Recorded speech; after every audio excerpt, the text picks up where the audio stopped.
Welcome to another enlightening episode of the Bearded Banker podcast. I'm your host, Daniel Valencia, and today we have a guest who's truly carved his own path in the world of media production. Joining us is Rob Maines, the creative force and owner of Rebel Victory Media, a full-service production company specializing in ad content, lifestyle marketing, product photography, brand content, and video editing. Imagine turning a $60 hobby camera into a six-figure-a-year production business. But that's just the beginning. Rob's accolades include leading an original content team for the Hudson River Navy SEAL Swim, with their promo showcased on the iconic Jumbotron in Yankee Stadium. He also spearheaded a media team to document the 2022 Race Across America with Guardian Revival. But it doesn't end there. Rob's left his creative imprint on global brands like the North Face, Nike, UGG, 3M, Hennessy, and Lamborghini Paramis, just to name a few. His work also extends to collaborations with celebrities such as Ric Flair, James Harden, Nas, and Kid Cudi. He's also transformed sweat equity into an ownership stake in Beard Club, where he's produced lifestyle content accumulating over 3 million views. Rob's inspiration for entering the world of media production stems from a desire for freedom, a sentiment shared by many aspiring entrepreneurs. His journey started with financial motivation, but has evolved into a mission to provide a different way of life for his family. Overcoming the challenges of inconsistent income during the early years, Rob emphasizes the importance of embracing uncomfortable situations and viewing failure as a stepping stone to success. Looking ahead, Rob's upcoming projects involve establishing a physical location to produce content for small businesses, brands, influencers, and aspiring students entering the industry. As for recommended reading, he suggests The Law of Divine Compensation and What You Say When You Talk to Yourself, emphasizing the impact of mindset on achieving goals. Rob, it's fantastic to have you on the show. Thank you for joining me. How you doing, brother? I am doing fantastic. That was quite the intro. I actually was like, wow, that doesn't sound like me, but that is me. So it's kind of crazy that I'm at this point. It's like, in those movies when like something's about to happen and then like it just snaps and then they're in that moment. It sort of feels like that from like 8 years ago of like, whoosh, okay, here we are and we've done all the stuff. Right. But I appreciate it. Thank you for the invite to come on the podcast. I've been seeing what you're doing, so I'm honored to be part of the guest list. So thank you. Well, thank you. I appreciate that. Um, you're kind of like an overnight success, right? 8 years of overnight success. Yeah, Just snap and there you are. Or that's how people tend to yeah, see yeah, things, right? I named yeah. again in that intro some big names, some big brands, and people would think that, oh, he's lucky, or how did he do it? And it's like, well, I put in a lot of time, a lot of effort, blood, sweat, and tears. So let's start at the beginning. I want to get some background on that $60 hobby camera, how you got started, and then turning it into a business. So where did that come from? That first tool, that first camera? So my wife and I were pregnant and we're having our first son. And at the time, I was in between sort of, I was kind of in my transition of work coming from the 9 to 5 world in my 20s, shave face, suit every day, worked for BMW, worked for a couple big startups, moved down south, came back, and was kind of in between trying to figure things out. And for many of my start in business got started in the Amway business opportunity, and I was with a fantastic team for 8 years. And that taught me everything I needed to know about business. And part of that, being in that world, a lot of what you do is outside of your 9 to 5. So a lot of it was like you get off at 5, you get up for 5:30, and then I'm going to present to a new prospect, or I'm going to meet with my team, or I'm going to just go out and chat and try and meet new people. And so for 8 years of my life, I had this like daily routine of work, work, work, and then business starts at 5. And at that point, this is like going back 2000, like 16, 17. I didn't have any other business to work on. I was like in transition, trying to find a job, coming back up from Savannah, Georgia. And I started messing around with an idea. I started building Wix websites. I started like I thought they looked good. People were complimenting me on like what the website looks like. So I was like, all right, maybe I'm doing something cool. It felt good to create. because I was never in that sort of creative position. I was like, wow, this feels very natural. And I just started offering up like my brother-in-law, my best friend who had a gym, like, hey, can I read your website for free? Hey, can I read your website for free? And they all said, yeah. And I started working on the websites. And the first thing I realized was when I would ask them for, all right, send me your folder of photos, they didn't have any. No one had any content. It was all just like cell phone pictures or like just, can we curse in this podcast? Absolutely. All right. They were just shitty photos. I'm like, you can't, this isn't like working with, the vibe we're trying to create. So it was that moment of like, all right, well, I'm just going to take the pictures then. And at that time, we were also having a kid. And like, I think it was literally like my birthday was coming up. My wife was like, what do you want? Or my fiance at the time was like, what do you want? And I was like, you know what? Get me a camera because I need to start working with these clients. They need photos. We have a son coming. Like, we're going to want to take great pictures and like document our first kid together. And she was like, okay. And so we went over to Westwood, New Jersey, went to Bergen County Camera, picked up a Canon Rebel T6, something like really crappy. I think we actually had to return it because like we got the one that didn't have video. And I'm like, oh no, I need the one with video. So we had to go back and get the other one. Rookie But mistake, like, but we all do it. yeah, so just like really crappy camera. I mean, but what I learned very quickly is it's not always about the gear. Because at the same time, my best friend in life, my buddy Chris, who lives down in Savannah, we went to school together, and he was starting a drone business. And so he was getting into the drone world when DJI first came out, and he was getting a lot of weddings, and he was getting a lot of real estate. He was doing a lot of real estate videos, things like that. And he was like, dude, this thing's it's really popping off. And I'm like, oh shit. I'm like, well, I just got a camera.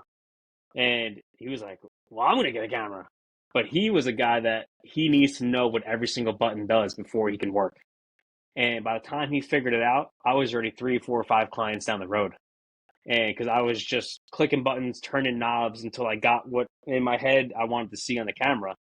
And a lot of people would be like, oh, you need to learn your camera gear first. And I was just kind of like, nah, I don't.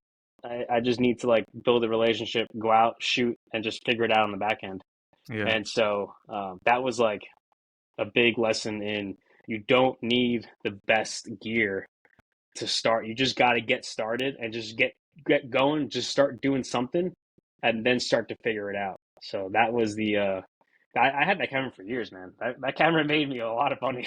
Yeah, I'm sure the return on investment was pretty good for that, Oh, that first tremendous. Yeah. I had the that first percentage is camera. like thousands and thousands and thousands of percentage. Yeah, it's off the chart for sure. Well, that's a great start because you're already dropping gems there. And I say all the time, you just need to get started.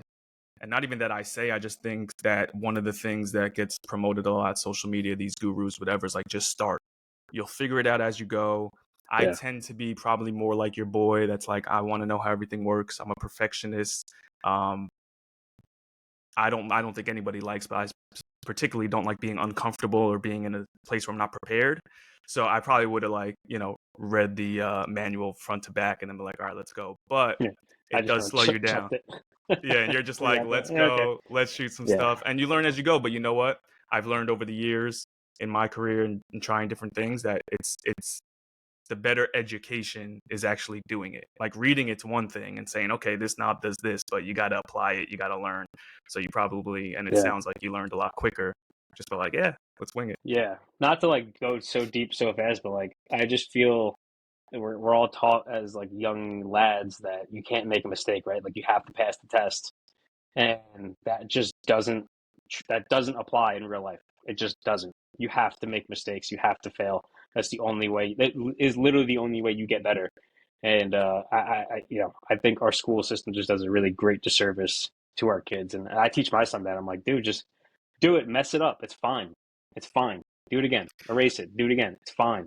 So yeah, That's an amazing point, and I think I just realized something about my life. Like my father was very, very smart. Not like book smart necessarily, just like, I mean, he dropped out of high school back in the day, but he was just one of the smartest guys I knew. And like, you didn't want to make a mistake. You wanted to, get the good grades, pass the test. Not that it was a problem if you didn't. I just think we're so much more aware these days, and you teaching that to your son, I would love to do the same with my kids. Like, listen, you got to try, you got to fail, because I've tried a lot of things over the years and tested in marketing and brands and products, and it's you're right. It's definitely trying and seeing what works and what doesn't, and you don't fail if you never quit, right? You just learn and keep going and that kind of idea. So kudos to you for realizing that. I mean, you realize it the hard way because you went through it and you tried and you failed. But that's amazing, man. Yeah. So you mentioned a couple things in the beginning of that story, and if you see me, I'm just taking notes here so I can make sure I ask you the questions I want to Hmm. get to. So you kind of had a side hustle that turned into the main hustle, which is hard for some people, especially my real estate people. It usually starts as like a side hustle or part-time. How did that, was it uncomfortable? I'm sure it was challenging because you're working basically two full-time jobs and then deciding like, all right, this is going to be the thing. Like, what was that path like? When I started working on the content side, like I said, I was in transition. I was coming back up from Georgia. I was now with, you know, my wife now, by the time boyfriend, girlfriend. Um, I was struggling with not having a job and her and like, the stupid petty stuff. Like I knew who her exes were and they were super successful dudes. And I was like, oh, now you're just with me, like no job. And then I was like, well, I got nothing. I'm going to go get a bartending license. And literally the day I got my bartending license, I got a call from a startup called Vroom.com.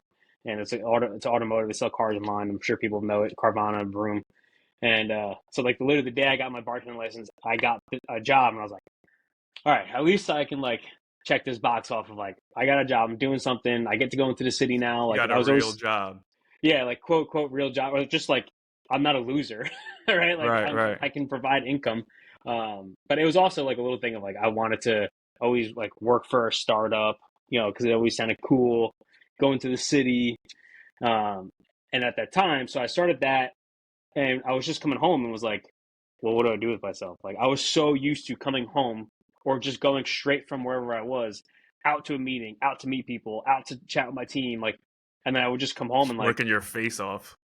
yeah, like I mean, for years from 21 when I was like within a month of turning 21, I had signed in with I started with the team with the Amway business, with the team called the PV team, and an amazing group of people.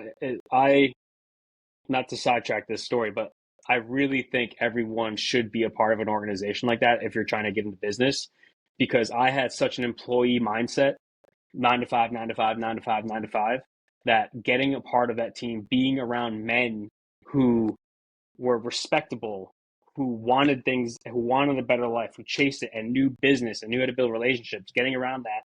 And they were working. We were out with them till 11 midnight every night, every night, every night. And I did that for 8 years, coming home 11, 12 at night, getting up at 6 to do it again. And then all of a sudden it was like, I was making decent money in the city. I would come home at 5:30 and it's like, all right, I'll go to the gym. But then I was just sitting there like, what do I do? Like at that point, I had another 6 hour day in front of me. I was so used to like another full day of Right, like, right, right. like hustling. So this is And during the room yeah, job this is time. It during was the in the room. city. Yeah, yeah. Okay. And so, yeah, so I was just so used to that. I totally forgot the question. What was the question? I got No, sidetracked just myself. how we went from that and room with the Side nine to hustle. five to Yeah. like, yeah, So, turning into the main thing. yeah. So, room and then that, right. So, I had nothing to do, right? And I was just like, damn, like, what am I doing? And that's when I started, like, all right, I had an, so stupid. I had an idea that I wanted to create a business, an app that would allow tattoo shops to take credit cards when Stripe and PayPal and all Square and all these other things existed already, You're just right? So, competing against like Elon. You're like, oh, yeah, yeah, yeah. I'm gonna take Elon down in a basement in New Jersey. So listen, crazier things, brother. yeah. I mean, hey, the one thing that did though, the first thing I realized, I started reading all these books, right? Was like build out an MVP, just build out. So I went into Wix and just started like working on what's the website gonna look like? How can I get this information out? How can I start like getting polls to see if this would actually work?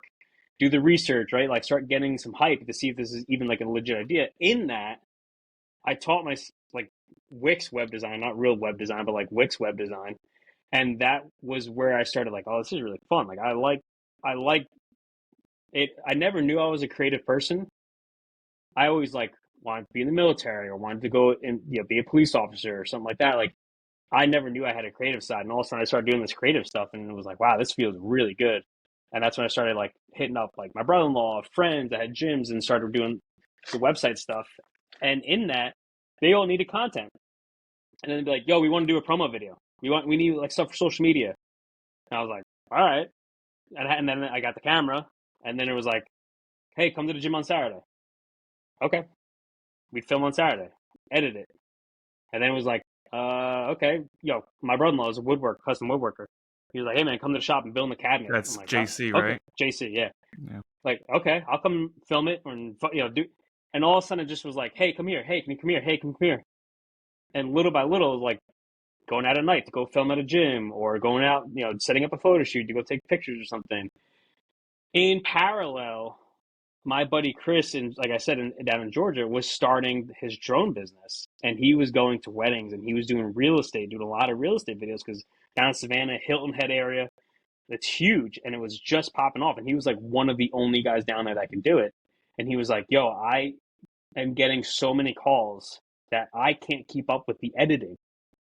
So he's like, "Yo, do you think you can edit these for me?" And I was like, "Yeah." Go on YouTube. How do you edit real estate videos? What do you need? And it's like Adobe Premiere. I'm like, okay, Adobe Premiere account. Download Adobe. I'm like, send me the footage. Send me the footage, right? Like, and I would just start piecing things together and be like, I don't like the way that looks in my head. Like, I had a vision, like, I want it to look like that, or I want to see this. And like, I think just all the years, like watching movies and watching shows, like, you just start to like, in your head, categorize what certain things should look like. And I would just get to that point where it felt like it clicked, almost like bring a thing into focus, and then you're like, oh yeah, perfect. Mm-hmm. That's a That's how I perfect started. analogy for a Yeah, videographer, right. right? It's the perfect analogy, right? So that's what I started doing, and so we started working on real estate videos on the side. So now I was on the side working in the city during the day, making enough money to like pay the bills, keep the lights on, coming back, going to a photo shoot, or editing, sitting behind the camera, editing for hours on end, delivering videos. And he was getting busier.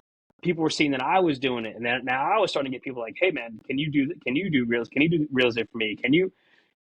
And then he started getting into weddings, and then we did a wedding for free, and he was like, "You got to crush this." So we like edited it up. It was enough to get another client and another client, and I think like the second or third wedding we did, I just something just clicked. Like the universe was just like, "Now's your time," and the edit just came out so good that it exploded down there. And people were like, this is sick. And from that highlight, we booked 10 weddings. Wow. And so now he was like buying new lenses, Was buying new that the free cameras. one that you did? No, that wasn't the free one. The free one was pretty bad. Uh, Okay. I All right. would never let that see the light of day. But we did another one. I can send it to you afterwards. It's still like, it still kind of does hold up all these years later. I still do like watching it. But we booked 10 weddings from that one video. And so Crazy. now he was like buying secondary cameras, buying secondary lenses, building up his kit. He was finding guys to help him shoot. I was like on a tear editing. And But now you're people not were, that. Did you go to Savannah? no. You're just I'm in editing from Jersey. Jersey. Yeah. And he's like Dropboxing me the footage. And all of a sudden he's like working. He's a tech. He runs a sprinter shop at Hilton Head Mercedes Benz. He runs Mm. the service down there. And so he was doing this on the side too.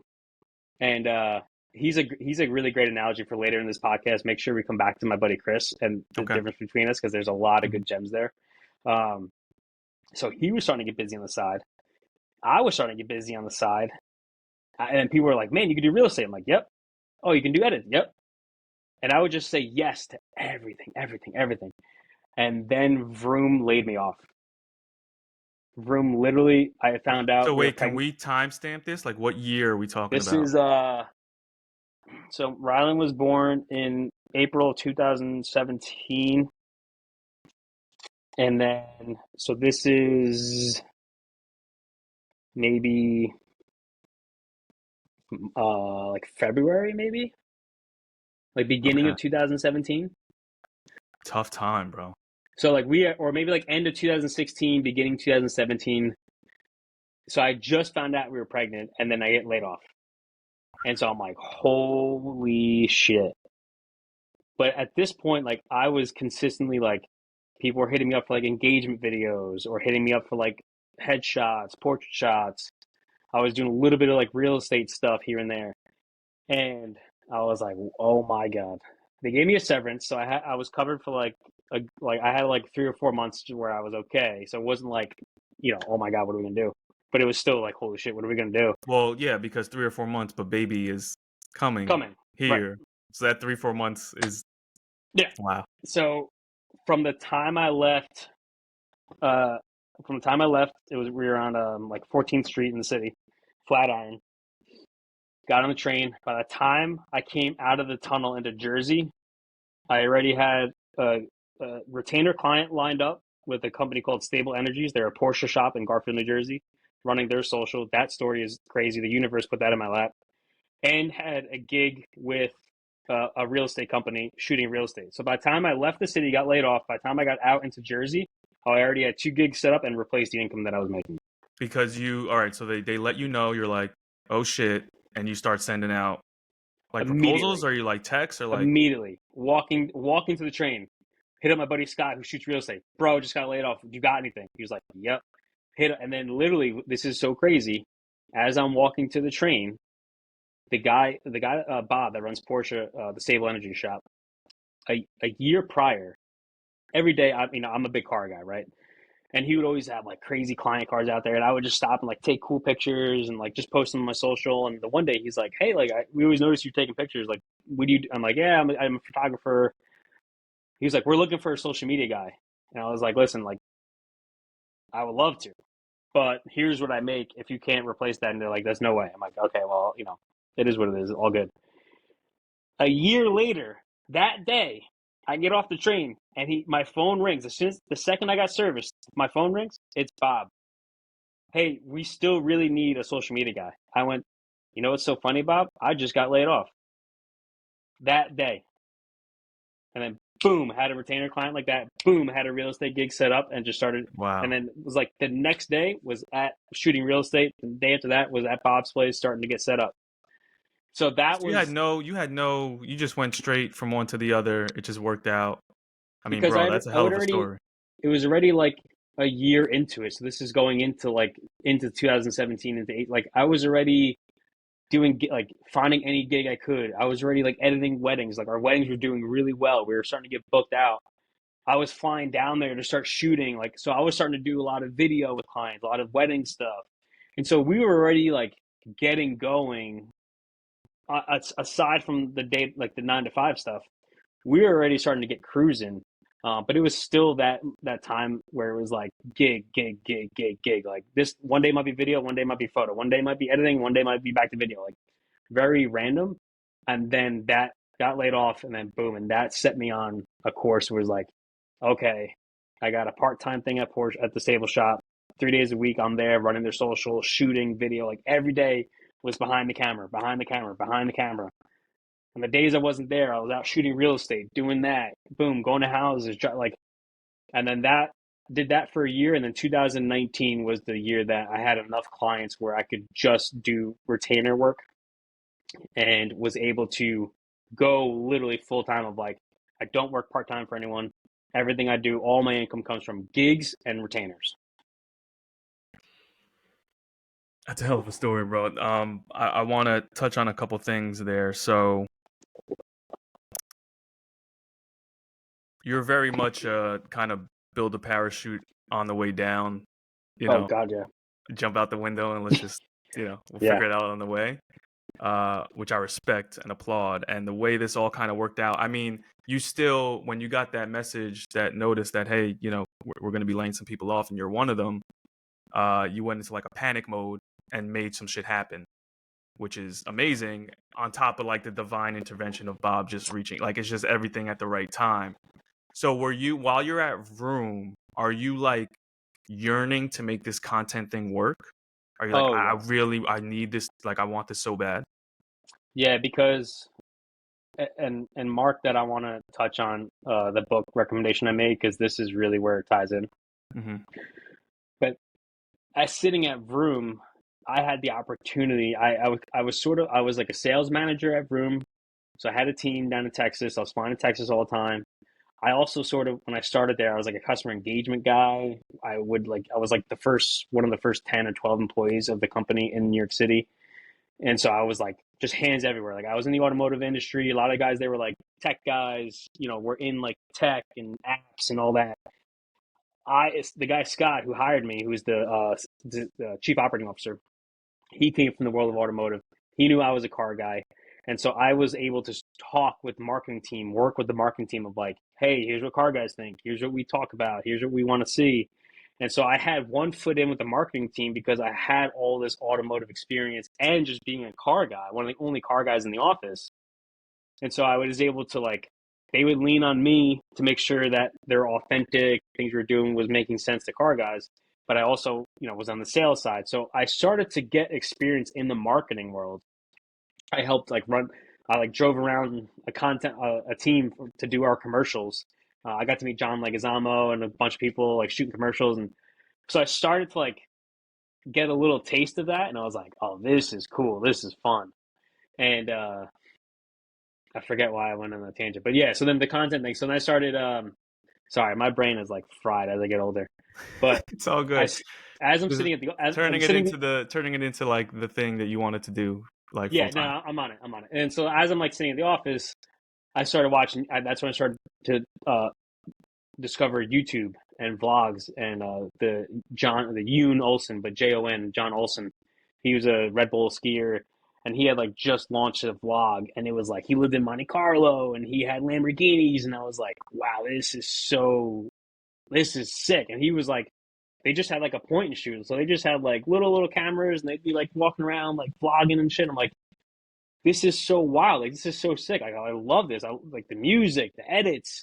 So I was watching him working. I started getting into podcasts. I'm starting to listen to like Joe Rogan and like motivation. And I'm like, all right, I'm finding my groove again because I had missed those days of like being around business guys 24/7, and I was The missing hustle, that. miss the hustle. I missed the hustle, and I missed just being around, like feeling that, like let's fucking go. Yeah, the And I was starting adrenaline, to the get it. buzz. Yeah, and I was starting to get it back of like, damn, this is sick. And so all that was happening. I'm watching all these videos. I'm getting into YouTube content. We're editing weddings. So I'm like taking what I see here and trying to see what I see in the vlogs and trying to put it into wedding videos and make it a little different. Listening to Rogan and these guys and starting to get the hustle. And I was like, I need to fucking do this. Like, I do not, like, I never wanted to sit in an office. It was okay because it was stuff I was into and it was just an experience I wanted to have under my belt. But I really wanted to like go full time because I started to like go down and do a couple of trips to Savannah and we film, and I'd be like, I remember like as a kid, like always seeing like like every once in a while you drive past like a movie set and you'd see them out there with cameras and you'd be like, oh man, I wonder what they're doing. Like one of those guys So filming. cool. Yeah. And all of a sudden you start to realize like, oh, I'm that guy now. People are looking at me like, what are you filming? And I started like, oh, I like this. This is where I want to be. And this is sort of where like that book, The Divine Law of Compensation, comes in because I'm a big like and again, the self-talk, right? And so I was Talk about taught the book. very, We can talk about the book now. yeah. So Jump I into was it. taught very like part of that the business team I was in. A lot of people have negative things to say about Amway, and that's a company that's separate from a business team that you're a part of. Well, just those network marketing, Network MLM in marketing, general. yep. Yeah. And the big thing is like it really depends on the team you're with. And I just happen to be with a very, very the best team you could possibly be with. We did not stand for scamming people. I had many people on my team, 8, 9, 10 levels below me, making tens like 10x what I was making in the business. And so the most important thing we talked about in that was not the products, was not Amway as a corporation. The most important thing that we talked about 95% of the time was mindset, relationship building. What are you thinking? What's your thought process during the day? And that's where that self-talk came in. So I would just start talking and getting back into that mode of like having shit in my mirrors, like having things and going like, I create content that people love to watch. I create content that people love to watch. People love looking at my videos. People love looking at my photos. They love watching my edits. And that was like, I was starting to get back into that and pump that stuff back in. And then Just I with a read that different, now with a totally you know, different angle, right? angle. Yeah. Because in that I left I left that business team because I started to feel like it was getting back to that 9 to 5, right? I started to feel like there were so many like rules and things because it's a set business and you have to like abide by certain things. And I never felt like totally free to just do the things I wanted to do. And so now I found this thing that I have a natural gift for people. And it's not just me saying like, oh, my stuff looks cool. It's literally like people liking it, book calling me, word of mouth saying like your shit looks awesome. And so I'm like, okay, I'm getting this validation that what I'm doing is working. And now I'm like doing this self-talk. I read this book, The Divine Law of Compensation, and everyone should read it, but it boils down to the universe keeps a checkbook, right? And if you find the thing that you're good at, if you find the thing that talent you're naturally given, and you discover it and you identify it, and then you chase that, the universe will pay you. You know, it will compensate you for your talent and what you're providing back to the world. It may not happen right away. You may get screwed along the way. You may have clients that are gonna, you may have to do a lot of things for free. I've done a lot of free shoots. That's a big thing. Doing free shit in the beginning. Just it's not about the money. It's about the experience. It's about time behind the camera. And that book and that law is sort of saying like, okay, I found that content, creating video, creating photos that people love to look at, businesses love to have because it helps them grow their business. That this is my thing. I need to go this route because if I go this route, I will be compensated for everything I've been trying Exponentially. Yeah. exponentially for all of the years I've been hustling that nothing has happened. I didn't make a ton of money. This is the route I need to go in. I need to follow this no matter what happens. I know free things, the bad opportunities, the people screwing you over. If I just keep going down this and focus on being very fucking good at it, that I will be compensated down the road and work hard and put in the hours. And I think that's where a lot of people get sidetracked is they may find something that they're good at and think that they're going to get paid right away. Mm. And that ain't how it works. That's not it. Some people get lucky, sure, but and I think that's the other thing too is like I think a lot of reasons why people struggle in life is they don't find the thing that they were good at. Like I didn't find this until I was 29 years old. So how many people go through their life never discovering the thing they're good at? Or they discover it, but they have golden handcuffs and they already have a great job. They already have the big house. They already got the nice cars. They already got the BMW. They already got this. They already got that. And now their monthly nut is tremendous and they can't risk leaving that other thing to pursue the thing they're naturally given. And that's, I feel for those people because that's a tough place to be in, right? And so I think I was fortunate enough and lucky enough to where I found the thing at the time where I didn't have any handcuffs and was able to maneuver and pivot and scrape by. And, I think that to me, it's just the universe saying like, you found the thing that we gave you and you're providing the value that we gave you that talent because we need that service back in the world. And you've taken it and you've run with it. And just, as long as you keep going on this route, we will compensate you back for it. And that's, Bro, you were dropping gems left and right now. I'm having like almost like a mind blown or like a recognition of how the world, it's like a scavenger hunt, how the world works. Like you were given something, you have to go find it. And when you do, you will be rewarded exponentially. And when you said something there, it mentioned me of a Jay-Z line. He says, "Took me 26 years to find my path. My only job is cutting time in half for a son." oh, yeah, right? yeah, To find yeah. it sooner. It also reminded me of another friend of mine who I don't know if I've ever told this, but I've definitely talked about it, DJ Spin King. He's been DJing since he was like 12 and we were like 16, 17. He was making CDs he would wash our cars and make CDs, and he's going to come on the show. And he's been doing that since he was 12. His brothers were in entertainment. We're in the industry, and now he's basically DJ Khaled. Like, he is on his way, young, and he found it so young. And being 25 and he's much younger and knowing what he wants to do, I'm like, you don't know how lucky you are, even now, because still figuring out, like, now I'm doing podcasting. Now we're trying all these different things within the world or the industry that we're in. Those people that kind of found it young and were able to attack it, like, you're so much more ahead of the people that are still searching. And it's so true what you said about the golden handcuffs, because it's just, you're tied down. You don't get to explore your creativity.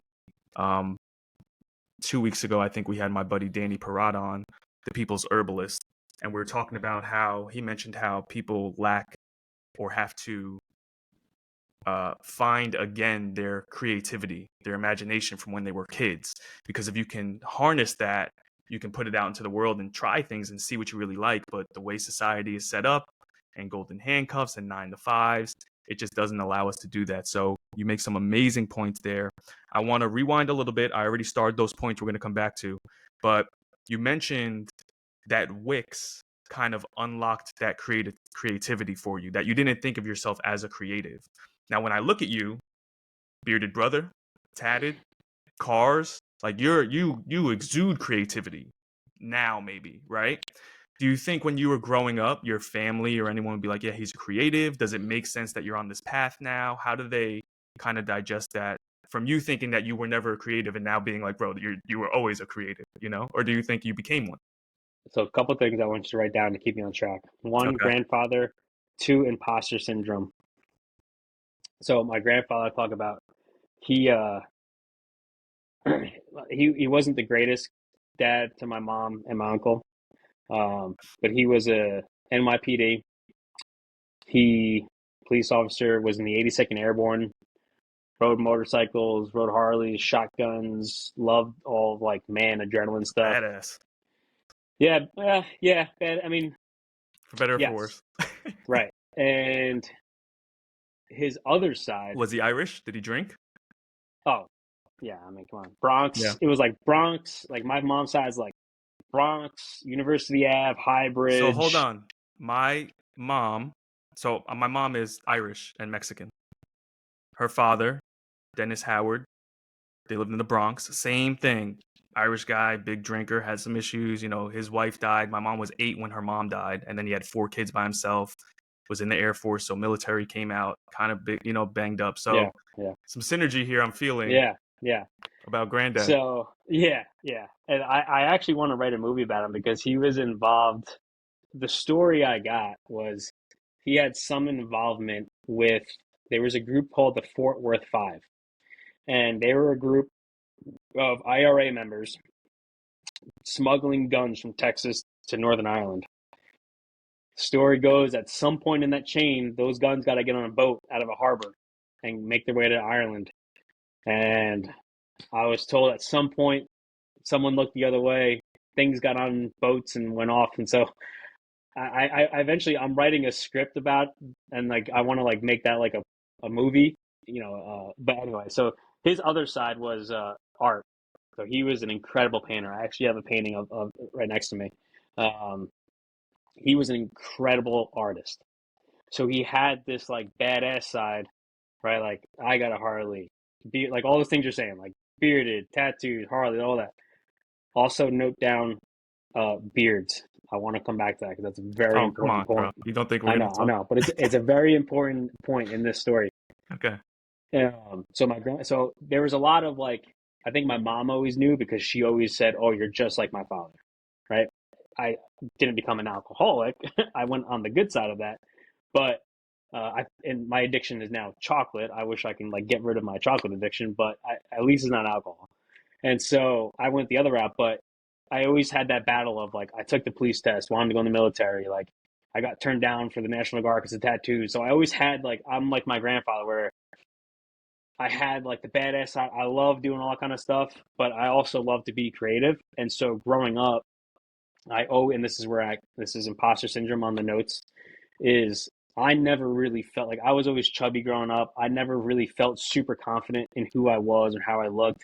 And I always just felt like I was trying to be like someone else. I was trying to look like that group or trying to be like this group. And I never felt like I was ever my own person. And so, like, even still to this day, like, I still don't feel like I'm an artist. Like, I walk through Brooklyn and it's like, oh, I'm like a redneck in Brooklyn. You know what I mean? Like, in comparison.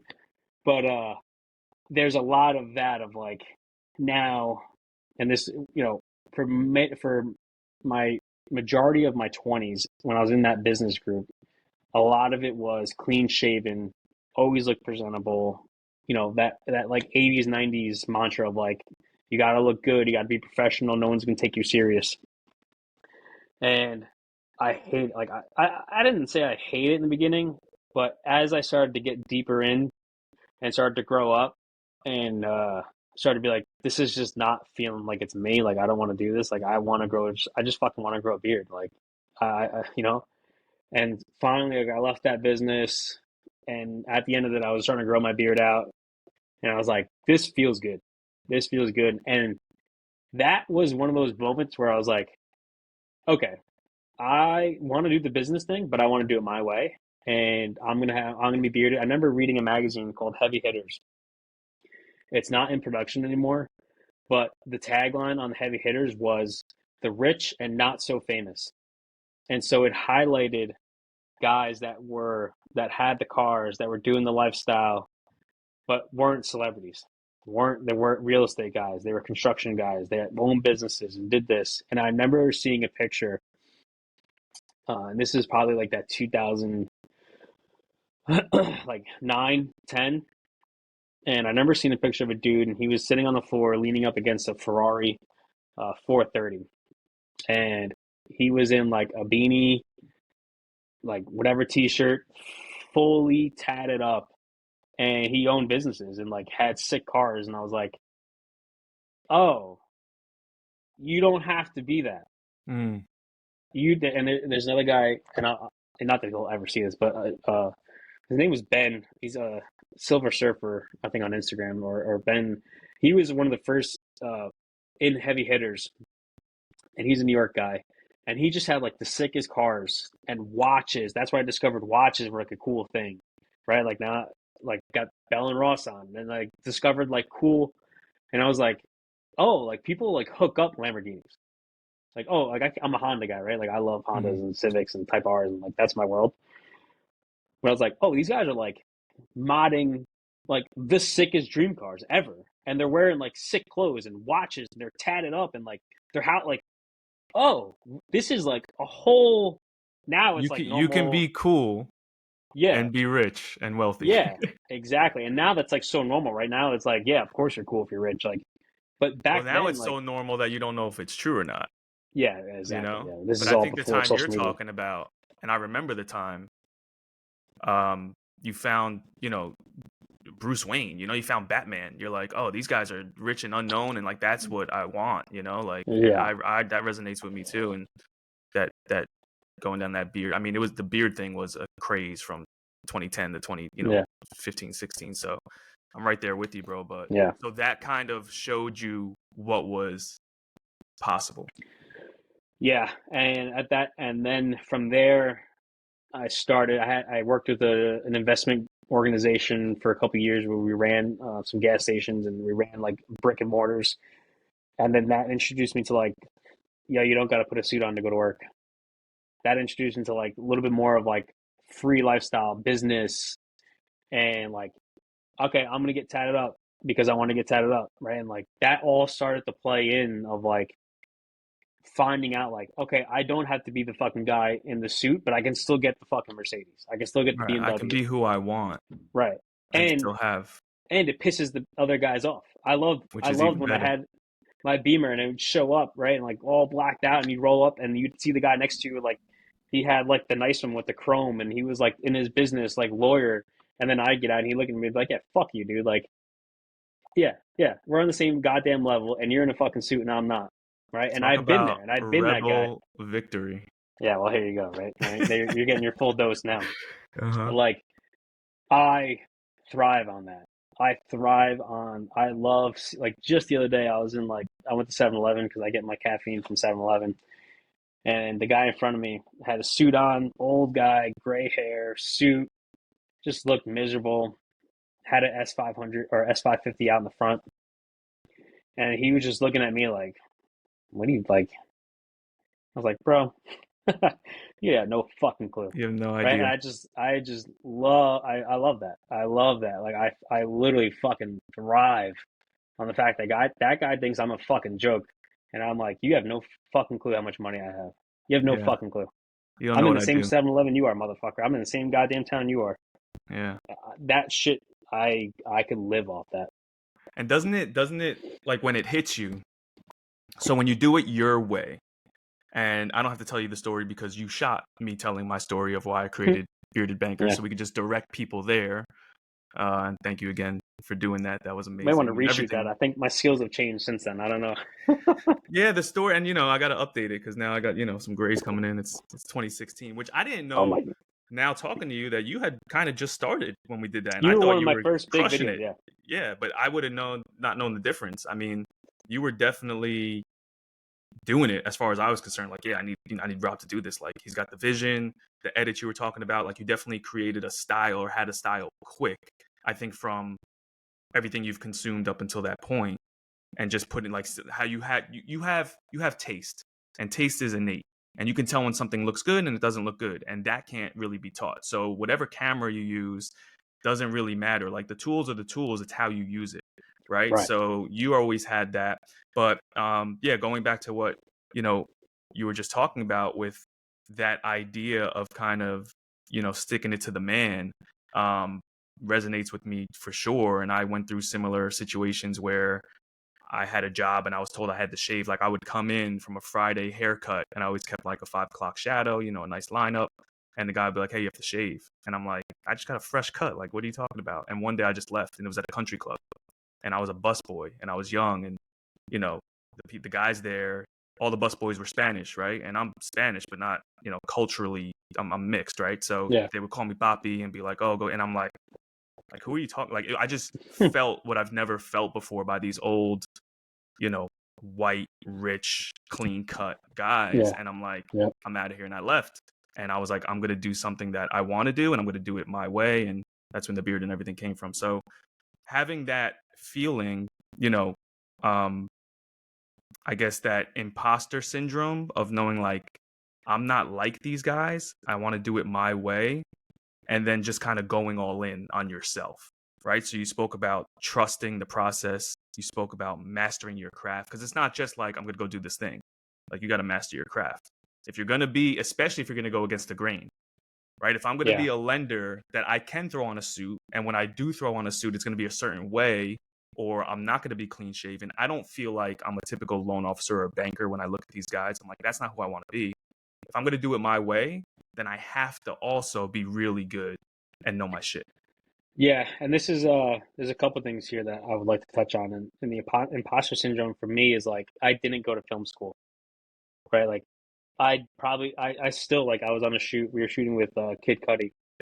We're out in Beverly Hills in this like sick house, and the photography crew that was with us, amazing dudes. Dominic Cooley, an incredible photographer, and his one of his guys, this guy Dean, um, he's like a video guy, had the same camera as me, and here I am, like I'm the video guy on that shoot, for Beer Club, and he's like, dude, what are you shooting in, blah blah blah, and like even still was like, no no no, you got to do these settings and do this, and I was like, I still have that like imposter syndrome of like I'm not like a film school dude. Like I don't know all the settings. I don't, and like my personality is not one that's like technical based. I just like to like react on emotion.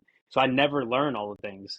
And so like here I am on the shoot, and I'm like, I still don't know half the stuff about my camera. I know as much as I need to. So even today, I still struggle with the mastering of it because I hate like I love learning. I don't like the process of like giving in to like, okay, I'm gonna go to this class. Like I need to like fight that urge and do these things to get better.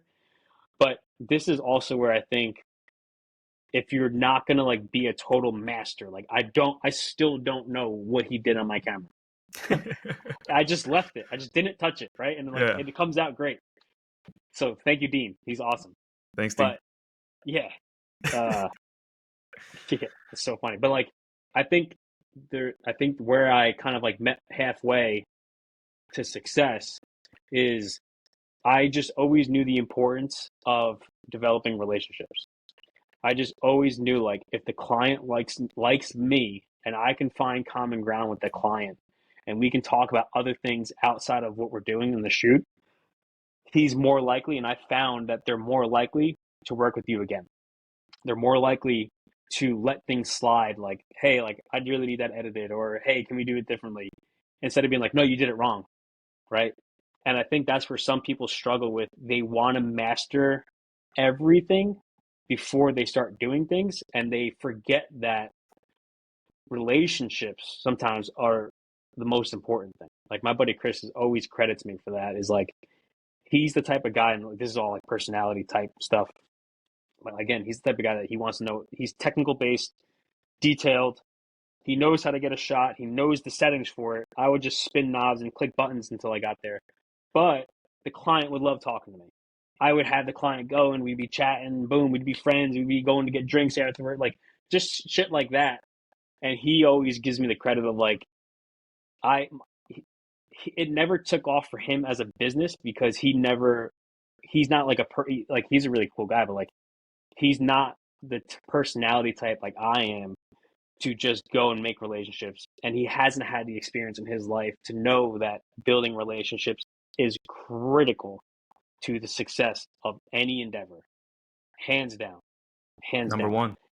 And I think that's, if I were to give credit to myself on anything, is that I always mix the content side with business development. So I would build a relationship with the client to know, what are you trying to do?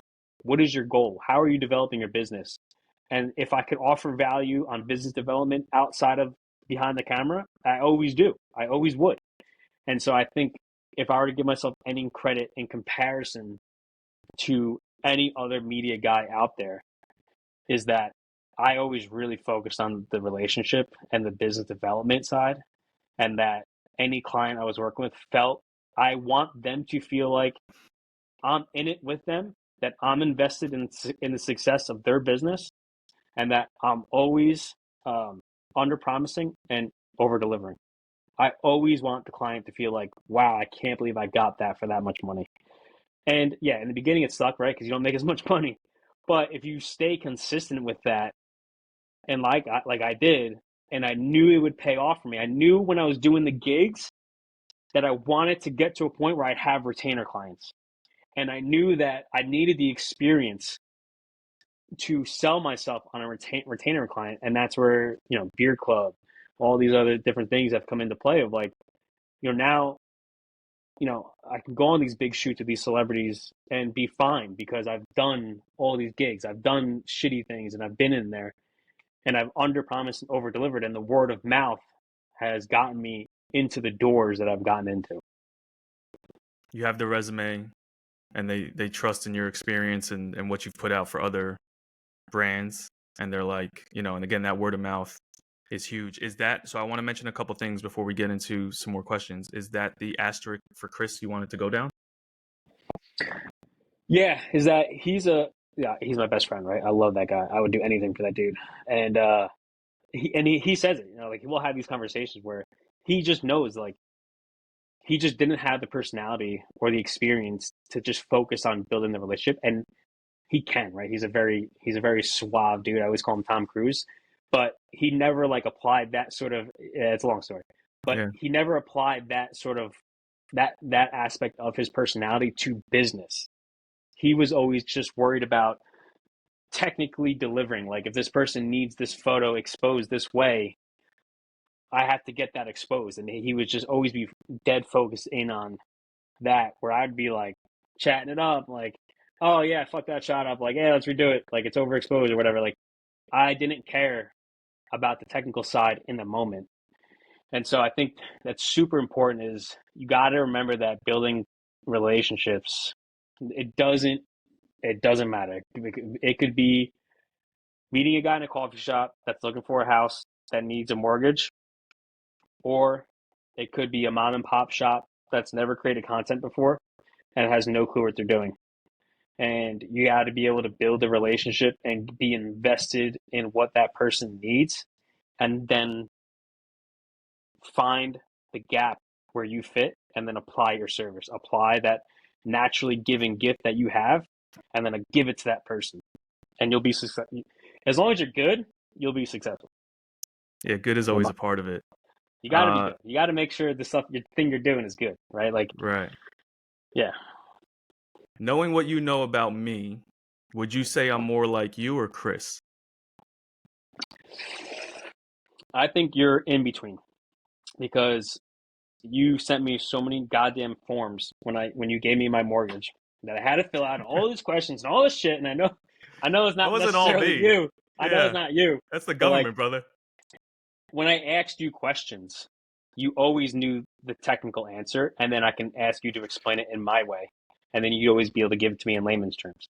Yeah. And so and then I always liked working with you, because your approach to business, I always felt, was very similar to me, where you approached it in the way you wanted to do it. You let your personality come through, and you made buying houses fun and cool, right?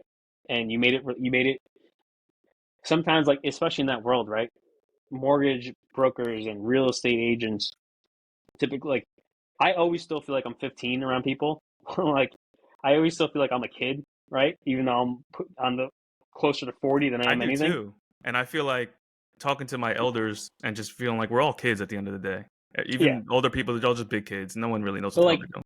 buying a house is like the biggest thing you do, right? Like, The most one of the adult biggest, thing. it's the most adult thing you do. And when you're around adults that have been doing it for so many years, it can be very intimidating. The process can be very scary. But what you've been able to do is just be a normal dude, be able to just relate, be able to just let your personality come through, but also know your fucking P's and Q's on the other side to make sure that that transaction goes as best as possible for your client. And that's how I feel about you. I appreciate that. The reason I ask is because when you're talking about Chris, that resonates a lot with me too, because I am very much, so I won best personality in high school, but almost because I was just friendly with everyone because I'm not confrontational. I didn't want to ruffle feathers. And someone, I think my cousin or one of my boys, like, nominated me. And then it just kind of went, and I use that now because I really I'm not the guy that's in the elevator with you that's going to strike up conversation. But if you do, I can hold it. And I will be comfortable and fine holding it. And I always compare myself to, like, you got Chris, I got Joe, my buddy Joe Sargenti. Yeah. He'll talk to anybody, anytime, about anything, to the point where sometimes we're together and I'm like, Joe, just don't talk to anyone while we're on this line, please. Like, and he just can't help it. But that's why we work well together. And I think what your boy Chris needs to do, or anyone like Chris, and this is coming from my own experience, you need to find the people that can do that thing for you. Because if you're Tom Cruise, you're charismatic, you just don't want to, either energy-wise, or you're an introvert, or you don't want to strike up the conversation, or you're insecure, whatever it is, find the person on the other side that can go do that for you. Which I have, Kathleen on my team. She's kind of my front-facing customer development girl, and she can talk to anybody about anything. I just kind of let her go and bring them back to me. So just a business gem for people there that you kind of brought to light. So thank you for that. We're already at almost an hour, and I still have questions for you. So, okay, good. I can keep going too. So, one thing I want to touch on real quick, because it's very important, and it's what we're talking about now, is really, I would recommend for anyone listening or watching this, go do a personality test. Go figure out. Do a couple of them, because there's different ones. Right, exactly. Find the similarities, a bunch of them. And really figure out what your personality is, because that is so important in life when it comes to relationship building. Depending on the test, type A or type 8, with depending on the test, a C and a 7 as secondary. So I'm a very, like, not to say alpha, but, like, I want to go get things done. And if you're not going to do it, I'm going to do it. And I may come off abrasive. I don't mind confrontation. If there's something to be justified, I will fight with you on it to make sure that that's made right. But I'm also the guy that, like, if I get in a group of people, I love to be the one that's making people laugh, right? And that's that creative side and, like, that relationship building side. But understanding that I have my natural personality is to just go and get things done. I've learned to lean back into that and trust. Like, listen, dude, like, I still, like, cool. We go to, like, all the accolades or whatever, Harden and Nas and all that shit. Like, I was still nervous as fuck going out to LA to shoot with James goddamn Harden. But I just trusted, like, yo, dude, you've done this. You're going to turn it on because that's your personality. You will turn it on. You will get it done. You've done all these things to lead up to this point. Like, just trust that it's going to happen. And I think people should know their personality so that they know where their strength lies and they know where their weaknesses are. Because if you know where your strengths lie, like, for example, work with the organization Guardian Revival, right? First responder military veteran organization that is devoted to the health and mental wellness of our first responders and our guardians. And I hold a content creator role there. I strategize with them, kind of just like all around media. And we did a personality thing, and I know that, like, the podcast that we were planning, it was a little conjumbled. It was a little like there was no direction. And I was just like, guys, stop the conversation. Here's what has to happen. You did this wrong. We got to take a few steps back, but here's what has to happen. And if I didn't know, like, how to deliver that the right way, because if I didn't know I'm a type 8 personality, if I didn't know that personality tends to be abrasive and forward with people, and that if I didn't know that I come across very aggressive to people sometimes, that I wouldn't know to dial it back and to talk softly and to say, guys, listen, I love what you did. This is great work. However, here's the reasons why we need to take a couple steps back so that the other personalities in the room can receive what I'm saying and get on board with it. And so I think it is fucking critical that you know your personality, you accept it, and then you lean into the strengths so you know how to provide value to the people you're working with, and you identify your weaknesses and your blind spots, and you come to, like, again, I know that I'm abrasive to people. I know that when I talk with certain if people are come onto the team or are on a shoot that I can immediately identify that they're a type S. They're very soft spoken, emotional. They want detail. I can identify that, and I immediately know how to communicate with that person. I know I can't come across. I know I can shout to my buddy Chris, yo, dude, I need a 24-70 on this. I need that light. Yo, I need it like now, dude. And he's like, yep, cool. But I'm on it. Yeah. I also know that there are other people in my various clients and teams that I have to say, hey, I really want to get a different look on this. I really want like a wider shot. I want to light it a little bit differently. I think he's a little dark there. What do you think about a 24-70? Maybe we throw a light box up. What are your thoughts on that? It's a different Right? approach. It's a different approach, but if you don't know your personality type and then you don't understand other personality types and create and work on the skill to identify, you will always have friction and conflict with your clients, with your wives, your husbands, your boyfriends, your girlfriends. Like, you will always have conflict, and you may be like, why is other people, why is that guy getting all the clients and I'm not? My photos look better than his photos. And it's like, yeah, but that guy's he needs all the detail, and you were like, no, let's just shoot it on Monday.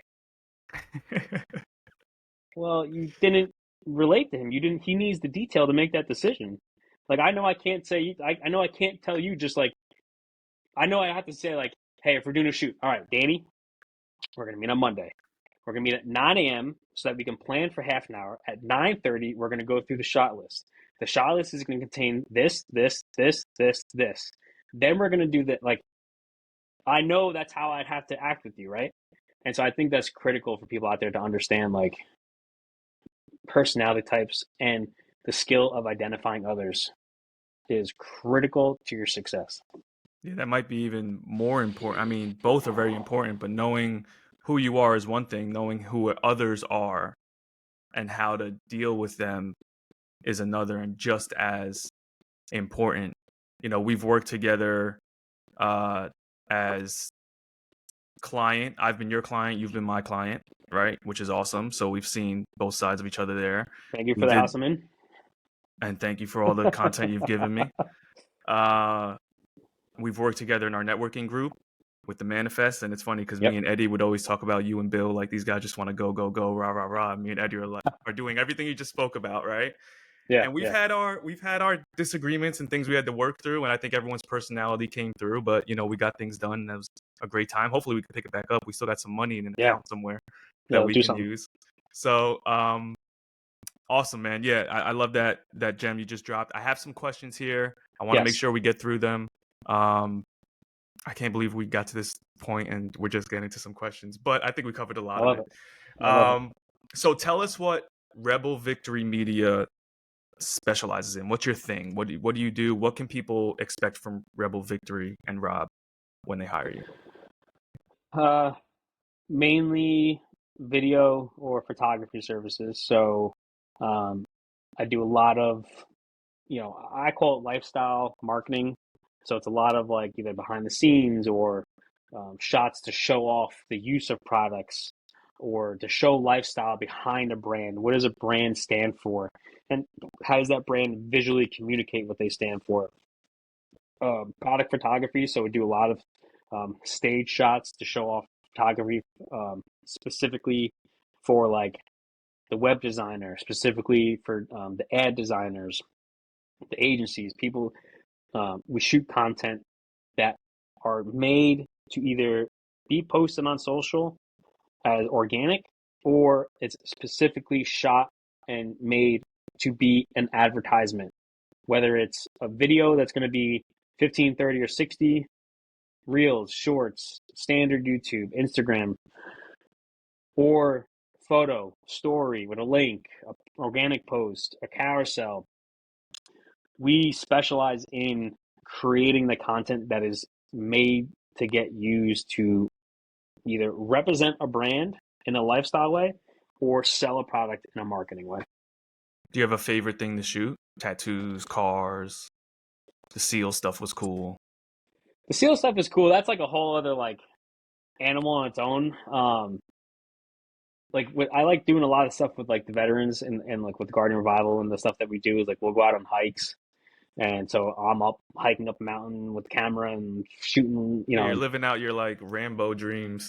Yeah, yeah. And like we've even done some stuff with some SEALs at private locations where we're shooting and doing like a lot of drills like that. And that stuff's really fun to shoot. I've done some like in 360-degree ranges with SWAT teams and ESU teams and things like that. And I've been able to video and document their training. So that's cool because you get to like put on your plate carrier, put on your head, your ear pro and eye pro, and you're in the mix. And I've been in the backseat of a car while AR-15s are being shot out of it, and it's a wild, wild experience.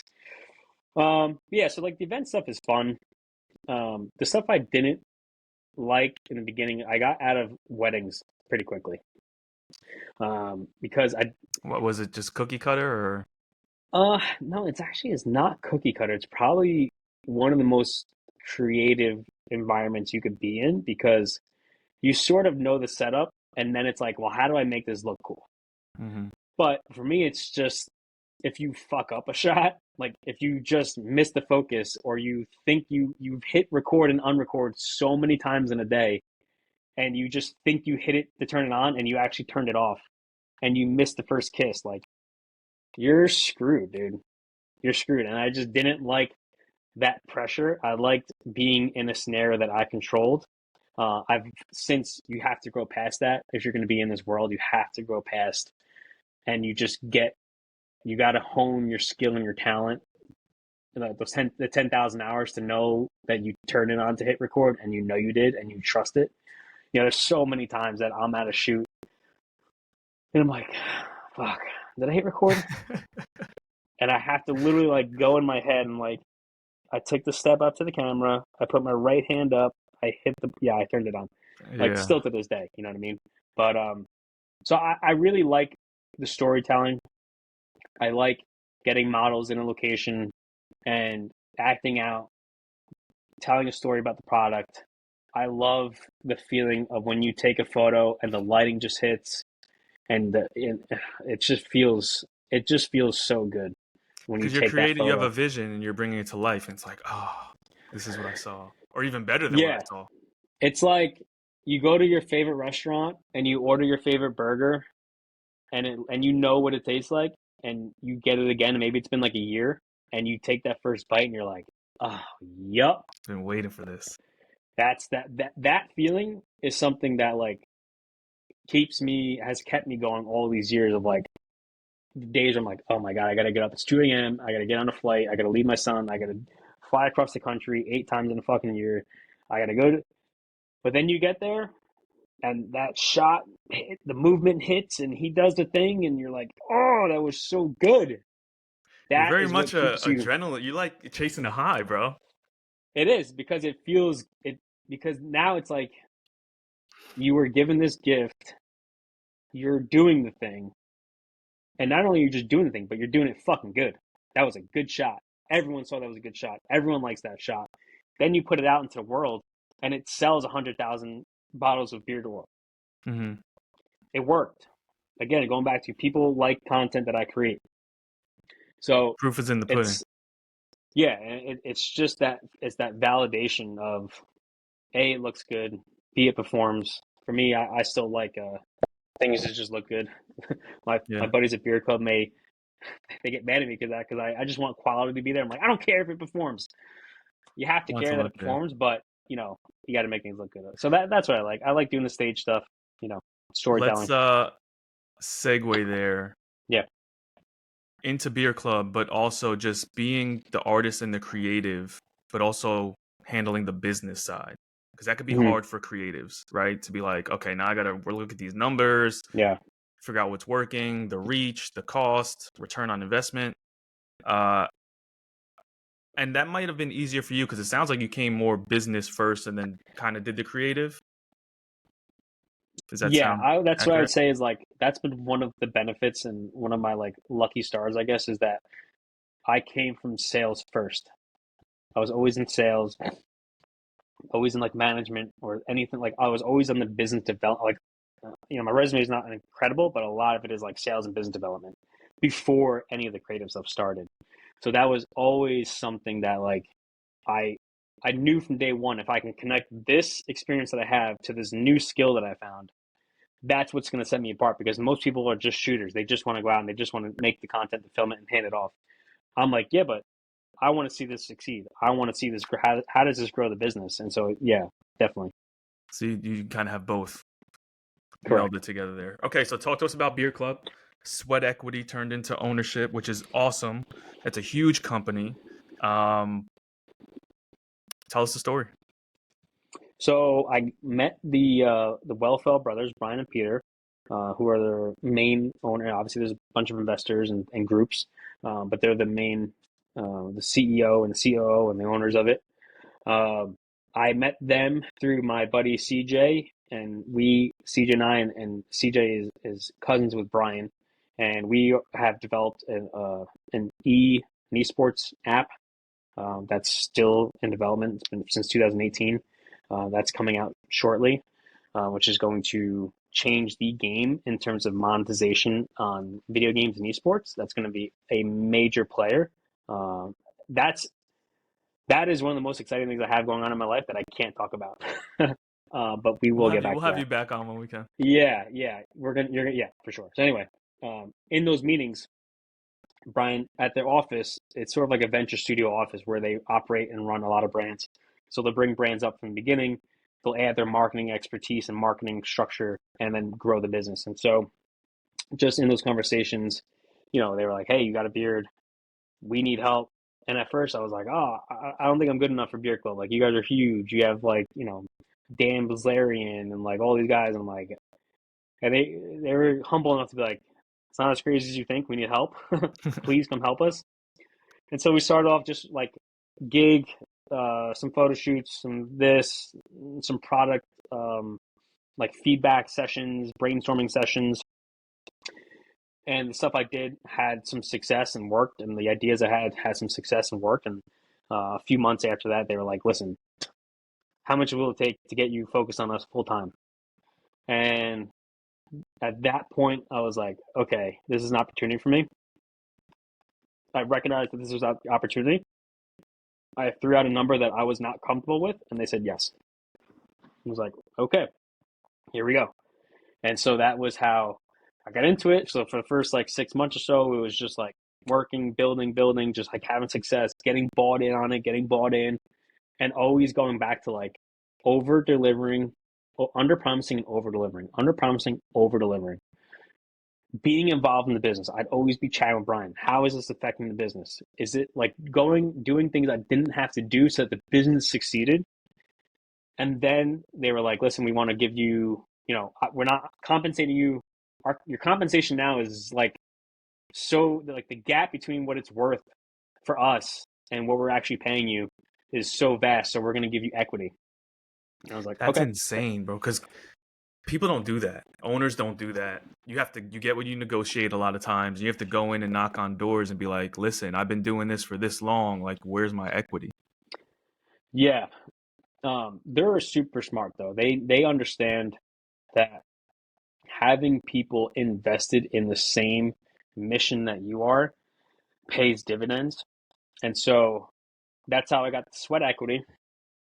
And then just from, you know, saving and having the money from one of the original founders. And this is where like sometimes you just get lucky and you just have to do the work for free to get or not be compensated for what you're worth or do things for free to get the experience to get into the rooms. Because I was in the room when they got the phone call that one of the original founders wanted to get bought out and exit his position because he was like his life was fucking up or whatever the case was. And I was in that conversation, was there, heard it, and just said, "Yo, how much?" They said, "This is the number." I said, "I have that number." I said, "Okay." And so then I was putting, obviously all the legal things and the way those deals work, but I was able to then invest uh, into the business and own and become an actual owner of the business versus just like an equity. I don't know if there's a major difference, but yeah. So that's how I was able to like now actually have like a real paid ownership stake. I have money in the business. I have skin in the game. The success of every photo I take is going to help my family just as much as it helps them. Yeah, And it so changes the that was game. Yeah, for it you. really changes the game, and it just gives you a lot of I would say maybe not power, and I don't mean power in terms of like personnel in the business, but like power to be like, okay, if I have to work, the power, maybe not power is not the right word, but like the the motivation, the confidence, like the freedom to be like, okay, it's on me. If I have to go do a photo shoot and I have to sacrifice this thing over here, then so fucking be it. Because when we sell, I'm gonna get whatever the return is on the investment, and that's a major like step up in our family's legacy in life that needs to happen. And so Yeah, that's it's just just been super a important. different source of energy than you could ever do It's on a crazy. retainer. Yeah, yeah, Awesome, man. I mean, I definitely want to talk to you offline about that because, I have my beard oil and it was something I did during the pandemic and kind of playing scientist, me and Eddie were doing at the same time and having oils all over our kitchen. Wives are screaming at us. You know the whole story. But I actually had a chemist put mine together and it's legit. It's really good stuff, but it's a whole nother job, bro. And I don't focus on it, yeah, a quarter of what I should. And it has its, you know, uh, diehard following and people order it and they're like, this is what I use. But it's a lot of work. So definitely something we've discussed before, but we'll discuss offline. What's your favorite part of the process? Is it the shooting? Is it the editing? Is it the seeing the results? Is it all of it? that's a great question. That's a great question. What is my favorite part? I would say the things that get me the most excited are big shoots. So like, we just shot, we shot with Harden out in Scottsdale a couple months ago. And like that's exciting to me. Right? It's like, okay, we're gonna plan, we're gonna look at houses, we're gonna get a sick house, we're gonna get the team together, we're gonna get flights, we're gonna go on the plane, we're gonna travel, like that to me is exciting because you feel like you're just getting out into the world and you're like having a little adventure. And like now, like when I think back over the years, like all my favorite memories to think back on are all those like adventures and trips and everything like that. So for me, I really love like the big trips. I love like getting there, getting set up. What are we gonna do? Let's look at the shot list. Let's look at this. Like, oh, Being that's creative, sick. you feel like it's a new adventure, it's a new experience, and your juices are, creative juices are flowing. Yeah, yeah, and then that's fun. The shooting part is like, you always think like shooting with celebrities is gonna be like so much fun. It's so cool, and it's like, dude, this shit is like half the time it's fucking annoying. Like James is really cool, Yeah, but he's great to work with. But it's like it just goes in the second, right? Like it's just all this build up to like this little bit amount of time, and then like yeah. the rest of the work. And Well, so, because these guys don't have time, and you're such a oh my pro that god, you're kind of going in and being like, "Here's a shot I need. Okay, got it. Next thing." we're And on timers. We run yeah, when we shoot with Dominic. We run 10-minute timers on each setup. So it's like as soon as they sit down and Dom's ready, it's like run the clock, and boom, a PA hits the clock, and we get like a 5-minute call out, a 1-minute call out, and a 30-second call out, and by the time it hits, we're up and we're not. So it goes quick. So I love the planning phase. I love the big trips. I love getting out into the world, going to different places, shooting different places. Like the places my camera has been and it's taken me is like wild. Like I've shot in Alaska. I've shot in like a $15 million house in Beverly Hills that I would never be in. Like I've shot in Ric Flair's living room woo! on the phone with Hulk Hogan. Like the things that like the It's a kid's places dream, that man. A little boy's uh, dream. and just like the peripheral things of like I've gotten to go on out in Coronado, and this is like a military thing of like I always loved the Navy SEALs growing up, and I got to go on the Buds compound, the SEAL training compound. Got to go on the obstacles that are famous for building SEALs, and I got to go out there and run on those things and play on those things and be on the beach where they train. Like, so there's just been those opportunities that are like I would never have gotten here if I didn't pick up a camera. So big trips. I love the planning, and then yeah, seeing a video get posted and then seeing the view count go up is feels good, but uh, I've kind of trained myself to not get caught on that because that's a dangerous place to be when you value the quality of your work based on the likes and the views. I truly don't care. I just want it to look good. If I like the way I value it, and obviously I care because I have like ownership stakes and things like that, and you have to care at some point. You do need to know what's working and how to adapt and stay up with trends. So you do need to have a box in your head where you focus on that. But overall, like if I can go back and watch a video 4 years later and still get the same vibe and feeling that I was going for then, that to me is a great successful piece of content. I like that point. I like that a lot. I feel like a lot of people aren't comfortable enough with themselves to put something out, even just jumping on social, right? Especially my real estate mortgage people and putting themselves out there. I think that's something that I've been able to do is just kind of put it out. I'm comfortable with it. I feel good. I don't care about likes and views necessarily. You want to see Yeah. it go up, but you kind of just have to do it. And if it's something that you can watch and you're proud of, or even your best friends would be like, "Oh, you killed that!" Like that's enough for me, Yeah. or your wife or your mom or whoever. Yeah.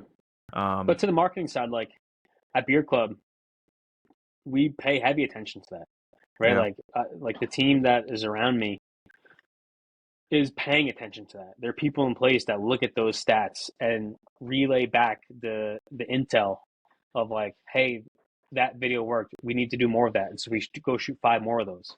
Like there is that side where you need to know what the trends are. You need to know what worked. Like at a Beer Club now, we shoot probably, or the marketing team of Beer Club now creates probably 150 new pieces of content a week. that's And so insane. that's like, that could be 5 photos with 5 different taglines, or that could be 5 videos with 5 different captions or whatever, and like variations. And then you put it out to the world and you see what hits. And then we go, okay, that's working. We need to do more of that. Does So there is the that point. You got to pay attention to it. that's a yeah, and I feel like I want to stay on this for a second with the strategy, right? Because I feel like for me, and this might resonate with you because we have that similar kind of rebel go against the grain feeling. I feel like strategy sometimes, like when it's too strategic, I don't like it. Like if you're putting too much money behind something or you're doing it just because you feel like it's going to work, it just rubs me the wrong way. Where I'd rather it just be organic as much as it can be. Do you find it hard to balance strategy with like the creative? Because and again, gearing this towards my mortgage and real estate people, it feels like everyone's doing the same thing all the time, talking about the same thing. And I've gotten in points, and I've been doing videos for a while where I'm just like, I can't do it right now. Everyone's doing it. I've been doing this for a while. Now everyone's doing this thing, or they're doing it the same way. How do you, as a creative, overcome that? Or what advice can you give me or someone in, how are you consuming this real estate content these days, like in that strategic or beard club, whatever it is, just in that world? So it's a struggle for me because I always want to do something different. I never want to run the same play twice. But if you're in the business of marketing and if you're in that position where the success of your position is based on the success of the content you're putting out, then sometimes you have to run the same play again. But that's where you need to get creative. So like, for example, with Beard Club, our derma roller, I think like one of the agencies that we hired just like took the derma roller one day and we're just like ran it up and down like a piece of kiwi, like fruit. And we're like, what? Fruit? And then we're like, yeah, that like crushed. So I'm like, all right, fruit. So I went and Watermelon, banana. dude, so I went and bought a thing called a horned melon. I've never heard of it before in my life. Found it at Wegmans, bought it, and was like, I'm not gonna do the kiwi thing, but I'll do something different. And now we have the one that I shot that's a horned melon, and now that's crushing. So there's like you can find the thing that's working and then you variate on it and you try to put in your little spin and your thing that you feel works good. And then, you test it. Either it works or it doesn't work. I One feel thing like in this real is like estate, before we get to real estate, I feel like this yeah, is like an artist or a band like struggling with the label, right? Like I want to make the album I want to make. I don't care about making hits. And they're like, yeah, well, there's a business behind this. That's one point. The second point that you kind of brought to mind is like, well, great artists copy, right? They yeah, take something, they make it theirs. yep, yep. Yeah, I mean, there's a guy that we work with. He's a very accomplished editor. I mean, this guy's literally edited things you watch on Netflix, and um, he is honed in on quality, specs, storytelling, things like that. But then when it comes to the social media side of it, he needs that direction, right? Because he doesn't necessarily know what's going to perform or how things perform, or understands that we got to do three variations of that video. We can't just pump out one. We got to do three to see what works. So there are like people that there are some there's some struggle and there's some like people that just say I don't care and they're just in that part of the industry that it doesn't matter, right? Like filming, like you just need to make a film that looks good and tells a story, and it doesn't matter. Like let the marketing team handle it. But if you want to be in this social media, if you want to be in the marketing content world nowadays, you have to know how pieces of content perform. Like, all right, organic photos, whatever, it's organic photo. Or an organic lifestyle video that we're just going to put up. Okay, it's an organic lifestyle video, just put up, right? Like, but if you're creating a piece of content going into it that this is going to be a 15-second ad, well, you better fucking know what works for 15-second ads or you better have some sort of structure to that video going into the shoot, and then you can play with your variations on your edits. Because if you don't, like, you're really taking a gamble that it's not going to work and that you just wasted all that time on the shoot. So that's one thing I'd say. Real estate, I've really liked the change in like your Matterport video to like the real estate agent walking you through a house and being a little bit more like cool about it and like, hey, like this is Playful. like playful and like, dude, check out this house. Like, look at this. It's got a wine cellar, a hidden door. Like, put the Lambo in the driveway. Like, I like all that stuff, and so I think that's been a cool change and shift in the real estate marketing.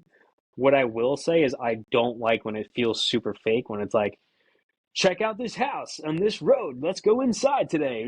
Like, just be cool. Like, yo, how sick is this house? Let's go check it out. Like, to me, Be it's like I feel yourself. like real estate agents, in my opinion, sometimes, and maybe it's just the phase of their business that they're in, can be too salesy and too flamboyant and too like I gotta.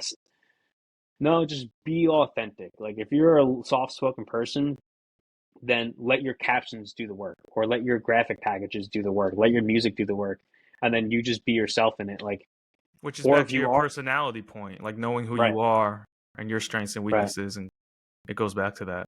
yeah, Um, yeah, and it's tough for real because you mentioned like if you're going to be in this social media marketing world, then all the points you just gave.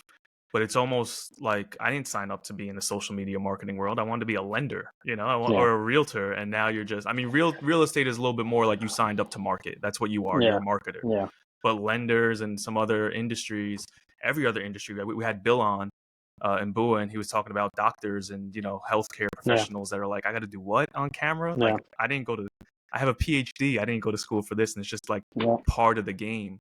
Do you have any tips for people? Like, just do it, be yourself, hire a good Rebel Victory, a good Rob Maines. Yeah. So tips for people that aren't comfortable with social media but know they need it. Yeah, it's just part of the business. Yeah, I think it's what I would say is like find an aspect of social media that you like. Find something in there that you enjoy seeing. Like if it's like I don't know, like maybe it is like talking, like having your phone out doing like selfie videos. Like maybe you really like, oh, I kind of like doing this. Just stick to that. Go in that lane. If you don't like doing that, then find someone that's going to hold the camera for you, right? Or like find another way of like maybe you do the tour yourself. Like to me, it's tough because I hate social media. I don't. It kills me that like Instagram and you have to be on like that is my mark of success. When I'm so successful that I can shut my Instagram down, I've made it. Which plays But right like into your Rebel Victory brand. yeah, yeah. So like it's tough. I get it, but you also part of me is like if you want to win and you want to be successful and you want to hustle, then you better just accept this shit and you better figure out how to do it because I That's know so people that tough, man, haven't. because Yeah, it makes me think of like even the beard thing, where there's people that will look at us and be like, "You guys, like, why are you making it harder for yourself? Like, you're already good looking guys. You don't have to go. Like, just play the game and get there." And it's like, no, but if I do that, I'm gonna feel every day like I'm lying to myself or just yeah, miserable. Where there's people that maybe have it harder than we do, and they're like, "Why wouldn't you just like you could kill if you just do it that way?" But it's like, "Well, I want to yeah, do it my way." yeah. I mean, part of me is like because I know people who haven't accepted it and they're struggling, and part of me is like if you're a business owner, I mean, I guess maybe my perspective is always as an owner, right? So if you're an owner and the business success is on you, then you better man the fuck up and do it. Because if you don't in 2024, you're going to get left behind, right? Like it's just the plain old fact. Like that's just how the world is.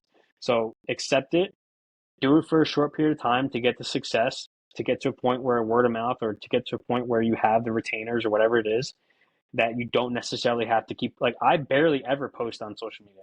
If you go back to my at Rebel Victory Media, if you go check it out, look at the dates on my post. Like I couldn't even tell you the last time I did a grid post. But when I was coming up, you better fucking believe every video was again, like, so I think there's that aspect of it. And influencer marketing. If you're a brand, hire someone that is in your audience that resonates with the customers you're trying to sell to and give them a percentage of the sales, give them a percentage of your marketing budget, let them go do the work for you. Like there are people out there that love to do this shit, that thrive and live on being in front of a camera. And if you don't really truly want to be that and your business and your situation allows for someone else to speak for you, pay them. Yeah, make it happen, right? You got no other choice. You don't have a choice. All right, man. Well, I'm going to go through some of these asterisks just to make sure we got everything we wanted. And then if Yeah. there's anything we missed that you want to add on. So we talked about Chris, your grandfather, Imposter Syndrome, the books we touched on. Anything else you want to touch on with those books? Um, I would just say like obviously like we talked about the law of compensation and your gift and all that and finding that. I think with the self-talk stuff, it's so important to, you got to be like, and I struggle with this. I truly struggle with this. I still get nervous before shoots. I still get scared to like do things, but you just have to know and trust and tell yourself like, yo, you've done this so many times. You've been doing this now for 8 years. The work you've done, it has succeeded. You've had success. Like there's a couple of things that are going on in my life now, in terms of like C-suite level position, director position offerings, where I'm like, what the fuck? Like I didn't even go to college, and you're gonna put like a 3-letter title. You're offering me a 3-letter like. But then I think back like, yeah, but you you've put yourself in that position. The work you've done is putting yourself in the position. And so I think it's so important to know your self talk and to not, and to like get that. And I still struggle with it, like the negative shit, like, nah, you're not that good enough. That stuff, that shit matters, dude. And visualizing what you want, the things you want, like, perfect example. When I was like 22, 23 years old, I always envisioned, like, I was still living at home. I was still like around all these adults, and I was still living at home, and I'm trying to like meet people and be impressive and be like business guy. And I'm like going home to my parents' house, like working on cars in like dirty Dickies pants and like greasy, and then like putting on a suit and like trying to be like business, like imposter syndrome to the fucking max. And always envision like, yeah, but one day I'm gonna live in Bergen County, New Jersey. I'm gonna live in these towns over here because these are the fucking towns to be in. These are where the nice houses are. These are where all the cool car dealerships are. These are where the towns I drive around, where I see the Lamborghinis driving around. And here I am. I live in Bergen County. I have for Mhm. like 6, 7 years now, and I have the cars. Well, we're still working on that, but I do have. We got the night. We got. I'm happy with There'll the ones I have always now, be but we're a getting new there. toy, bro. Yeah, there'll always be new toys, but like now, I live in the towns I always wanted to live in, that You're I making it always happen. dreamed of living. Yeah. But I envisioned it when I was 22, 23, and driving through these towns, trying to meet people in this area because I knew this is the successful area. As a 22-year-old kid that lived at home, that had a shitty car, that was in Dickies, that was dirty, that wasn't professional, I was still envisioning it. I was still like, where I am does not equal where I'm going to be. I don't know how it's going to happen, but it's going to happen. It's going to get there. And here we are, right? We're here now. And so now it's like the next one, right? LBI, Beach Haven, let's go. But like, so that to me is like, it's so important to make sure that what you're putting in here is so important. Like I always yell at Eddie. Eddie used to send me like crazy, like negative stories on like Instagram, like reels and like people getting like shot. I'm like, yo, Eddie, I don't watch horror movies and I don't want to see this shit because I can't put it in my head, dude. Like, stop sending me this. And Yeah. so he laughs, but like, I'm serious about that. I was like, I protect what goes in, like garbage in, garbage out. And what to say when you talk to yourself? If you're struggling with that confidence or you're struggling with imposter syndrome, that book will definitely help you because it is critical that you are telling yourself you you need to paint the picture in your conscious of the person you want to be. I'm already the guy that wears the Panerai, the AP. I'm the guy that has the house in Beach Haven, that summers there in Beach Haven. And I drive down there and my Lamborghini's in the parking lot or my Lamborghini's in the driveway. Like I'm already there. I'm visually, mentally, I'm already that guy because the person I am right now, I mentally was 10, 12 years ago. So I know it works. Hmm. And I know I have the work ethic to fucking do it. And so that's all just that mental struggle and battle day in day out to make sure that you're telling yourself that, and then you And just got to you're go fucking trusting it. work. Yeah, you're trusting the process, and you're like, I'm making it. I'm just waiting for it to come to me now. It's already there. I'm just waiting for it It's already to there, show up. Yeah. but you got to work. So Right. that's the difference. A lot of people will do that stuff. They'll tell themselves, I'm going to be Look that in the guy, I'm going mirror. to be They're the great guy. at that. Look They in the can paint the mirror, they've picture. got the habit, right? But then when they get the offer where you got to fly to LA, you got to get on that 3 a.m. flight, you got to leave your kid, you got to miss the game, you can't go to hockey that morning, your son's pissed. Are you gonna man the fuck up and do it, or are you gonna sit back and not? Right? And again, that all depends on the position you're in. I just turned down a gig to go to Aruba because it was gonna miss my son's birthday, and I've done all those. I've made all those other sacrifices already to put myself in a position where I can say no to that. but you got to do all those other things. You can't have your cake and eat it too. You got to go and do the jobs you don't want to do. You got to fight through that. I'll give you one great. I know we're like really down on time, but I'll just tell you one last story, and this kind of like plays into it. My first big accolade was I got hired by Nike.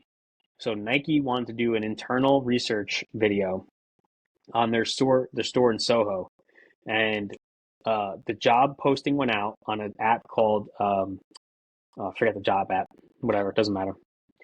I saw it and I was like, damn, Nike in Soho, that's sick. And I'm like, I read through it, I'm like, they want an interview. They want following people around the store with a 10-minute interview afterwards. I'm like, I can do that. I can do that. I know I can do that. I know I haven't done anything like this before, but I know I can do that. And I looked up, I didn't have the gear.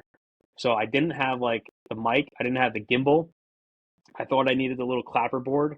I didn't have that. I like added it all up. I was like, okay, this is how much it cost me to get all the stuff to look like I know what I'm doing and to actually deliver on what they need. And then that was my offer for the job. And so the offer was $1,000. The $1,000 it paid for all the shit that I needed, and I got the job and delivered it. And then while I was there, I was like, "Yo, I'm at fucking Nike, shooting with Nike. Look at this, like, bop, bop, bop, bop, bop, bop, doing the social media thing." And I didn't make $1 on it, but I made the gear and I got the credit. And so I think that's like, which is just super more important. valuable than the $1,000. Yeah, because like that again was going into that trust and of like knowing that like I need to do this, I need to take this risk because I know it's going to pay off. I know this is one of those, and I think some people would be telling themselves like, yeah, I make content, I do this, I hustle. And then they may see that job come up and know maybe they don't have it and shy away and not take the risk and not lean in. And that's the difference is you got to lean in, you got to take the risk, and you got to fucking work your ass off to get on the other side of your self-doubt. I love it, bro. Well, on that note, we cruised, man, with an hour and 45 minutes. I appreciate all those gems. It flew by, which is always a good sign. I have an outro tradition here, so a song by 2 Chainz. It's called Mortgage Free. I don't use the song yet because obviously copyright issues and everything, but we'll get there one day. And he says, the goal in life is to be mortgage free, control your emotions, have integrity. If you want to use my likeness, I need equity. And if you're really trying to win, you need to bet with me. And I like ending with that. And Rebel Victory, my man Rob Baines. Do you want to shout out Instagram, your links? We'll have it all in the description, but I want to shout it out. Yeah, you can follow me at Rebel Victory Media. I don't post that much, but I do a lot of, like, I'll just post stories, and I love reposting like comedy stuff and things like that and some car stuff. But check out Beer Club, check out Garden Revival. If you're, I think the biggest thing I want to shout out is thank you to all the veterans, active military, first responders. If you're out there and you are in that category, or you are a significant other or a parent of someone in that category, and they are struggling and they're not going through some great times in life, please check out guardianrevival.org. We are an organization that is solely focused on reviving guardians and making sure their physical wellness and mental health can be the best it can. The veteran suicide in this country is ridiculous. It's just horrible what these men and women come back to, and so I really want to shout out Garden Revival and make sure you go check them out.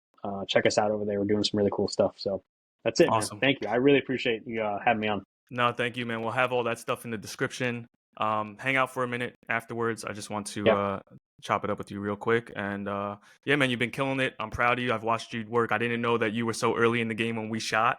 So that's a wow for me because you were already doing your thing. I think it's meant to be.